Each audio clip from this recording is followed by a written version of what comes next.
Alright, well the Eagles got the win thanks to the most spectacular plays you'll ever see. And yeah, it was way too close for more than a couple reasons. So just how bad was Sirianni's decision making? However, even with that being the case, why did the Birds actually get better? Meanwhile, Philly avoided a significant injury to A.J. Brown, the linebackers are playing at an elite level, and Bryce Huff was linked by an NFL Insider as a potential trade candidate. But come on, is Howie Roseman really making that move? Let's talk about it. But first, let's run it.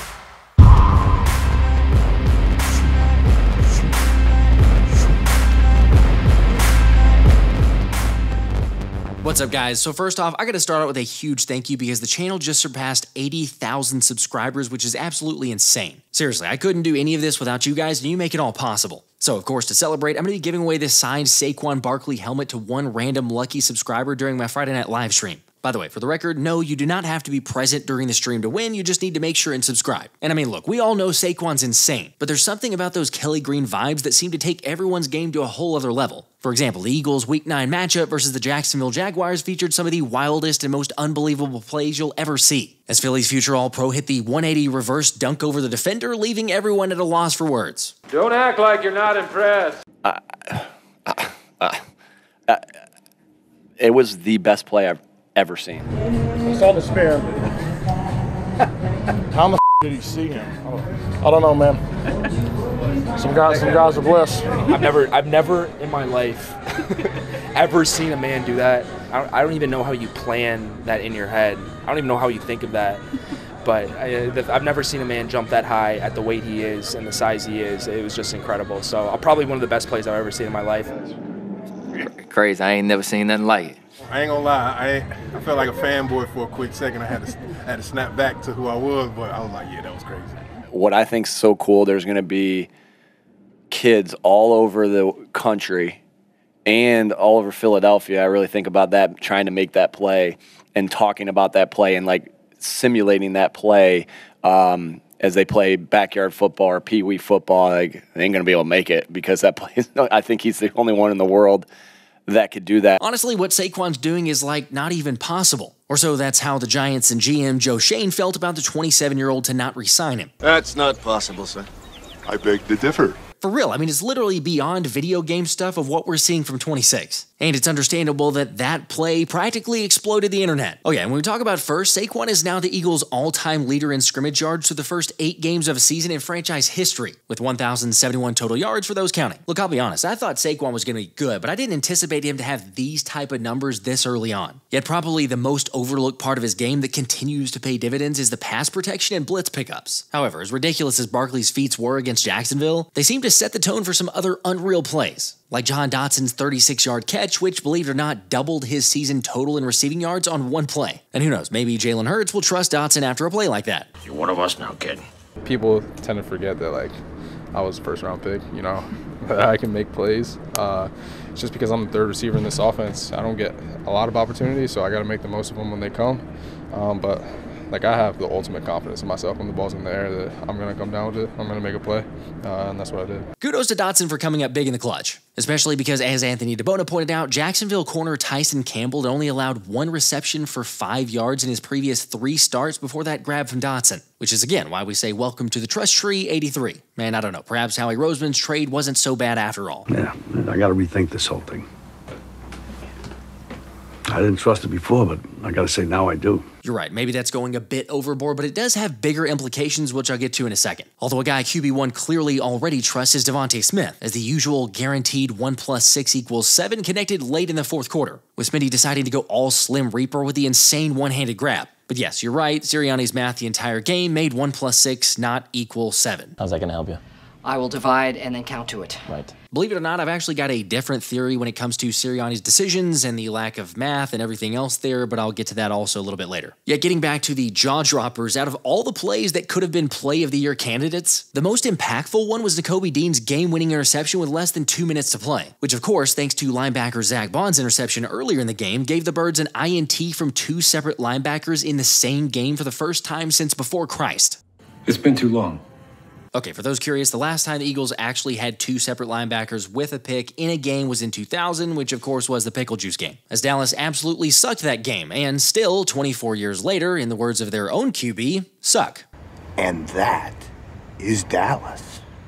By the way, according to Adam Schefter, Dak Prescott will now be out multiple weeks due to a hamstring injury he suffered Sunday. And CeeDee Lamb is also dealing with a sprained shoulder, so he might not even play as well. But this channel, as you all know, is about the Birds, and going back to the Pickle Juice game, the Eagles won 41-14 then. So the fact that Nakobe made the first interception of his career and Zack Baun played out of his mind with 10 tackles, 2 passes deflected, 1 interception, and 1 tackle for loss, yet Philly still had to be bailed out last second, doesn't exactly add up. Like, think about this. Sunday was a game where the Eagles outgained their opponent by 232 yards, possessed the ball for nearly 16 and a half minutes longer, and finished +2 in the turnover differential. I love Philadelphia's team. I don't trust the coach.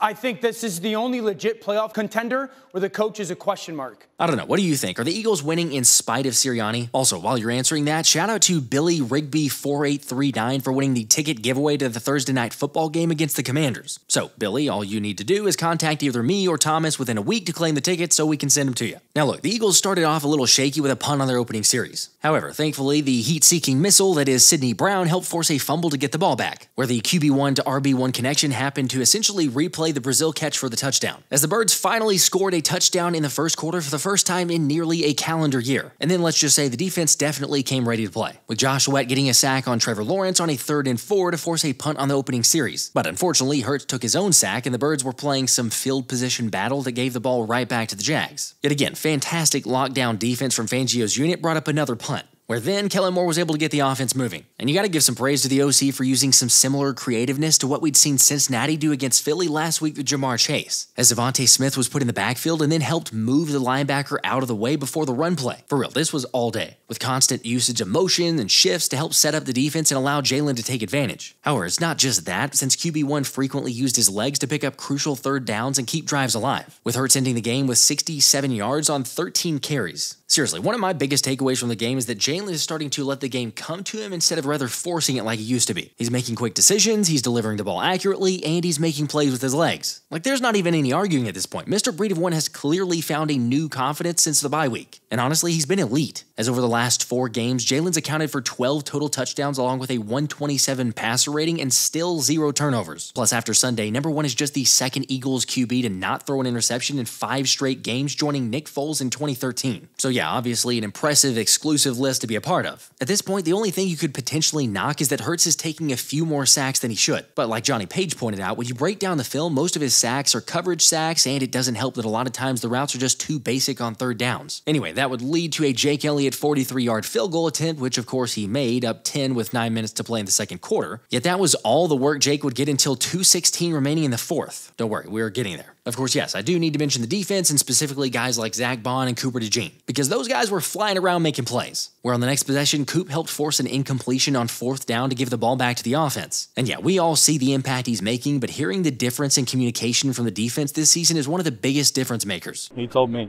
there's no way they're running this ball. As soon as, they kind of made a check, alerted it. Tight end started leaning a little bit.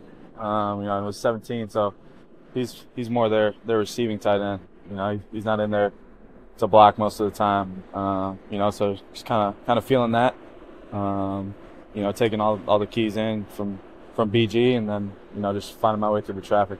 Look, we just didn't see that type of play from Philly last season, or really even early this season, as Anthony DeBona shared that before Coop entered the lineup, the Eagles had missed 33 tackles, whereas now, with DeJean in the lineup, they've only missed 11 tackles as a team, which is just another reminder about the youth on this defense. This squad is only going to get better as the season goes on. Anyway, back to the game. Sadly, Jalen Hurts and the offense weren't able to turn that into any points, as a few plays got the ball to the Jacksonville 22, and then Sirianni elected to go for it on 4th and 3, where one missed 11 despite him being open enough to make a play. So I don't know, personally, I'm okay with a go for it there because after all, 3 scores or up 3 scores is definitely a big difference between 2 scores in that situation. So probably worth the risk. However, the next Sirianni decision was a head scratcher, where after the Birds scored on an unbelievable Saquon 19-yard run on 3rd and 17 with 22 seconds left, the head coach decided to try and get 2 points instead of 1. And okay, I get that Philly has the unstoppable brotherly shove. We all understand that. But the fact that, yes, on that first time it makes some sense, 3 scores, 2 scores, everything on that side, but the difference between 16 and 17 points is drastic. It's not as much from 17 to 18. Because just like we saw, a failed conversion kept it to a 2-possession game. Now, later when it was 22-0, that one seemed to make more sense based on the score, but the guys were stopped again. And then with the Birds up 22-16 on 4th and inches from the Jacksonville 25 late in the 3rd quarter, it's honestly the correct call to go for it based on the analytics. Sure, the counter argument is that the defense was playing well, making it a 9-point game and all that stuff, but personally, the bigger issue isn't that Sirianni decided to go for it, it's the decision to go away from the brotherly shove. I have to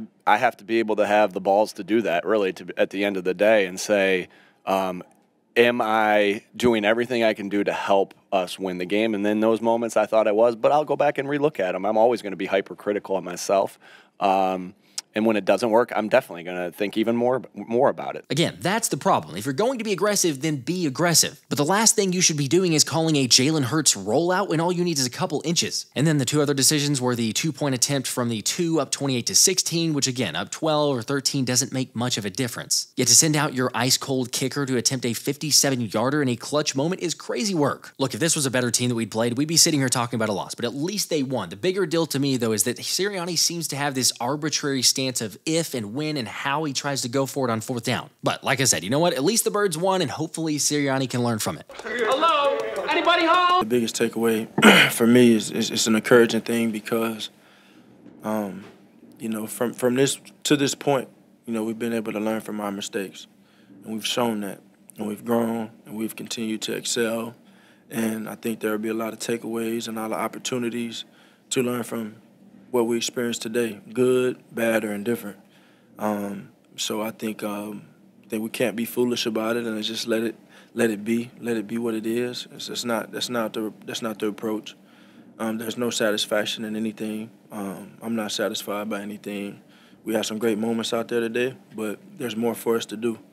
And so, you know, don't be a fool and not learn from your mistakes. That game was a lesson, because after forcing a quick punt to start the second half, the vibes went crazy thanks to Jahan Dotson making a circus catch, which was then followed up by an eventual Jalen Hurts TD run to go up 22. But as we all know, this is the NFL, and quite possibly the worst enemy to a good football team is the refs in a blowout situation with way too much money on one team. Hey, Pat, what the hell's wrong with you? By the way, just to throw this out there, if you happen to know an NFL referee, then go ahead and send them the link to LASIK.com, because they're actually offering free LASIK for any NFL official, which basically tells you all you need to know about how they're performing this season. Of course, getting back to the game, credit to Trevor Lawrence for putting together the best drive of the day thanks to quick passing game and no huddle, as C.J. Gardner-Johnson was certainly out of position at least a couple times, eventually resulting in a Trevor Lawrence score and a successful 2-point attempt to make it 22-8. But the next part was just stupid, as Saquon Barkley was tripped up by number 51 of the Jags before stumbling to fall and lose the football. Here's the problem. The Zebras somehow ruled that play a fumble, with VP of Instant Replay Mark Butterworth telling Zack Baun afterward that it was due to the fact that Saquon stumbled on the field. Therefore, because it was a stumble when he went down, it was not down by contact. For the record, a stumble is not even in the NFL rulebook, and ultimately, like Gene Steratore and others said during the broadcast, that was definitely a botched call. But just like that, the Eagles had a 22-point lead cut to 6 points with just 14 seconds coming off the clock. And then even though they did move the football down the field, they ended up turning the ball over on downs due to the poor decision-making that, we already went over. However, thankfully, the defense stood tall and forced a punt to give the ball back to the offense, where Kellen Moore dialed up an under-center outside zone to Saquon for 21 yards. As about at this point, it turned into the Slim Reaper show, because all that motion and focus on Saquon set up a perfect deep shot to Devonta Smith. Remember, it's like we've been talking for weeks. Running the football under center and the other elements from Kellen Moore's offense just makes life so much easier on everyone, as Jalen hit Smitty for 46 yards. Plus, who doesn't love Jalen's reaction to the doubters' comments about him making plays under center? That's the first time I've heard that. You know why? You say I can't. Who said you can't? They. I'm saying you can. I appreciate that. That's a great. That's another one I think. You're talking about the one on that same drive. Yeah, 46. So that was one that I struggled with in practice all week.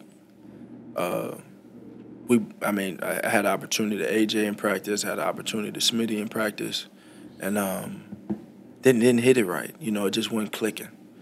But we repped it and we talked about it and we put time into it.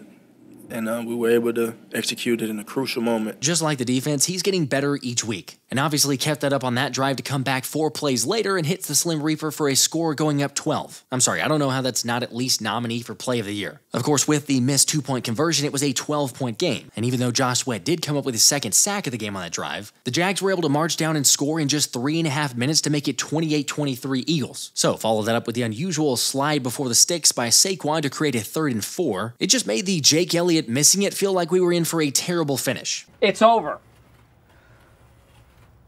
We are screwed. I know, keep the faith and all that, but you gotta be honest, it was starting to feel like the Atlanta game all over again. Especially when I saw Avonte Maddox lined up on Evan Ingram on 3rd and 10 from the 47. Like you, me, everyone else knew immediately that T-Law was gonna throw it his way, which he did and eventually drew a flag. And then another completion brought up 1st and 10 from the Philly 13. Four-man pressure. Back goes Trevor, looking left, end zone. That's gonna be picked up! Nakobe Dean! Nakobe Dean! Yeah! He didn't get a sack, but he got a pick! That's ball game, baby! Nakobe Dean, out of all the people that I would have said, Nakobe Dean with an interception? Are you kidding me? Oh my gosh! Goodness. He did it. Nakobe What just Dean. happened? Man, shout out to you guys on the live stream. They are crazy fun and also ridiculously stressful, but you know what? At least we got the win, and I tweeted this out after the game, but I was and have been really critical of Nakobe Dean. But I love that I'm being proven wrong, because dude's getting better and better each week, and most importantly, he's learning. I got beat on it in training camp against Kenny Gainwell. So I had I've seen it quite a bit. I remember from college. Got beat on a couple times in practice too, so I kind of was like waiting on it. It was an opportune time. It was high red zone. They knew what we was in. They knew 3-by-1 when we at the end of the game. They got the read right, and I just had to make a play. Did you expect that play, or did you kind of recognize it once the snap was off? Well, once he stuttered and went up, I kind of was expecting that's the main route. Usually when somebody run that play on the offensive side of the ball, I remember after I got beat on it, talking to Kenny and Jalen in training camp, that's the primary route. So I knew that if he thought he liked the matchup, he was going to throw it. How unbelievable is it to see the Eagles not have one but two legit linebackers? Yes, the season's still young, but there's no denying that over the last 4 weeks, the Birds linebacker play is registered as the best grade in the entire league by a mile. Really, the only thing left for Howie Roseman to do at this point is to extend Zack Baun. Granted, on the topic of linebackers, Philly did sign Dallas Gant to the practice squad while releasing O-lineman Braden Daniels. And in case you're not up on Gant, he was an undrafted free agent this year who ended up signing with the Vikings, and then was eventually cut, but Gant also has ties with Quinyon Mitchell since he played 2 seasons at Toledo with him. Now, ultimately just a depth signing, but it does make some sense when you think about it, especially Ben Van Sumeren, who had the concussion, knocked him out against Jacksonville, maybe something for a depth signing there, obviously with a practice squad. But the potential move that doesn't make sense, however, is Bryce Huff. There certainly is going to be interest in guys like Bryce Huff, who was one of the Eagles' big free agent signings, played all of 6 snaps yesterday after getting his hand apparently banged up in warmups or something. That's a name that I would think is going to get some potential action. It is interesting that Pelissero just casually threw Bryce Huff's name out there like that. Although, yeah, the fact that he's only played 6 snaps along with Fangio's criticism and odd timing of an injury could mean something. Plus, Zack Baun of PHLY said in the latest podcast that Agent Zero didn't seem to be in a talkative mood after the game. Who knows? On one hand, where there's smoke, there's fire, but at the same time, considering if you do trade him, the dead money that you take on and everything else there, it doesn't really make a whole lot of sense. However, again, make sure to subscribe and turn those notifications on so that you'll know as soon as we go live with any breaking news. Anyway, one thing I can report is that A.J. Brown avoided an injury scare to his knee, as Ian Rappaport shared that the Eagles got good news with Swole Batman from his MRI that there are no structural issues, meaning it's more of a contusion than anything, but he's considered day-to-day. And all I can say is thank goodness, because without A.J., we all know this offense is very different. However, like I brought up earlier, the Eagles got better on Sunday, and I think they're continuing that route. After all, you're starting to see guys play with confidence, get some bigger roles with injuries, and it's no doubt going to pay off down the road. Case in point, how about Isaiah Rodgers, who went 678 days, finally started in an NFL game, with a friend of the show giving up 2 receptions for 34 yards against Jacksonville. It's no wonder that this dude is a fan favorite. Again, remember, this is the same guy that also had the custom-made Dallas Sucks cleats. But alright, on that note, it's Dallas week up next, so do me a favor, hit the like button if you're not already, and then go down to the comments and type in Dallas Sucks, where I'll get you an extra entry for the Saquon Barkley helmet giveaway for that spin on Friday night. Okay, lots of takeaways from the Jags game. Yes, it wasn't perfect, but still, there's lots of reason to be optimistic. Y'all let me know in the comments, the good, the bad, the ugly, everything else. Until next time, this has been the Philly Special.